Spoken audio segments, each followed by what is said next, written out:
no puedes contactar al soporte de Facebook y vienes a por ayuda, que sepas que estás en el lugar adecuado. Presta mucha atención, este es el segundo tutorial en el que enseño a solicitar ayuda a Facebook. Si no te has visto el primero, te lo voy a dejar en el primer comentario para que le eches un vistazo y también puedas seguirme en Instagram y preguntarme las dudas que a ti te apetezcan relacionadas con esta temática, obviamente. Por eso presta mucha atención y una vez estamos dentro de Facebook, imaginad que tenemos una fanpage. Si no la tienes creada, no pasa nada, te creas una, el proceso es exactamente el mismo y no pasa nada si te la acabas de crear.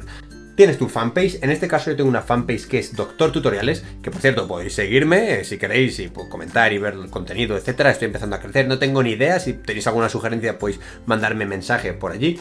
Y una vez estamos dentro de la fanpage, existen dos maneras. En este caso voy a enseñar la segunda, ya que la primera manera la enseñé en el otro video tutorial. Vamos a darle a la parte de centro de anuncios.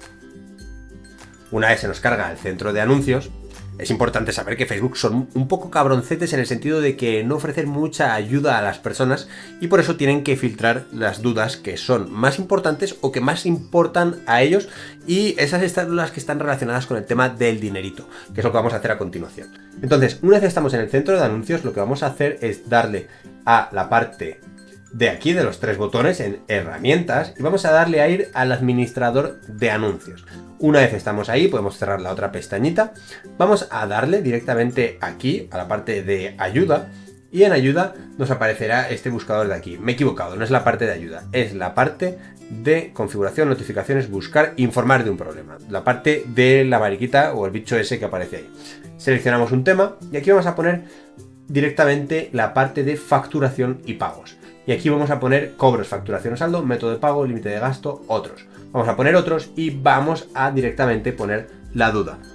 Puedes rellenarlo con una duda que no esté relacionada con la cuestión. Lo importante es que ellos se pongan en contacto contigo, te den un número de ticket y luego redirijan esa duda al departamento que sí que se encarga de esas cosas. Pero esta es la única manera, la segunda manera, mejor dicho, de abrir un ticket con Facebook. Por eso, si te ha servido el vídeo, dale un super like. Mírate de otro vídeo para aprender cosas nuevas o suscríbete aquí para tener los mejores tutoriales dentro de ti. Espero que te haya servido y nos vemos en el próximo vídeo. Que vaya bien.